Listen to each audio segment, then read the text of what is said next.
إني وجدت امرأة تملكهم وأوتيت من كل شيء ولها عرش عظيم وجدتها وقومها يسجدون للشمس من دون الله وزين لهم الشيطان أعمالهم فصدهم عن السبيل فهم لا يهتدون ألا يسجدوا لله الذي يخرج الخبأ في السماوات والأرض ويعلم ما تخفون وما تعلنون الله لا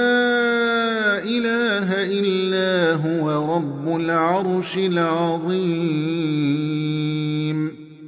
قال سننظر أصدقت أم كنت من الكاذبين اذهب بكتابي هذا فألقه إليهم ثم تول عنهم فانظر ماذا يرجعون قالت يا أيها الملأ إني ألقي إلي كتاب كريم إنه من سليمان وإنه بسم الله الرحمن الرحيم ألا تعلوا علي وأتوني مسلمين قالت يا أيها الملأ أفتوني في أمري ما كنت قاطعة أمرا حتى تشهدون قالوا نحن أولو قوة وأولو بأس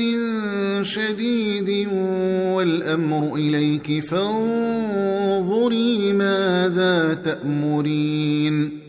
قالت إن الملوك إذا دخلوا قرية أفسدوها وجعلوا أعزة أهلها أذلة وكذلك يفعلون وإني مرسلة إليهم بهدية فناظرة بما يرجع المرسلون فلما جاء سليمان قال أتمدونني بمال فما آتاني الله خير مما آتاكم بل أنتم بهديتكم تفرحون ارجع إليهم فلنأتينهم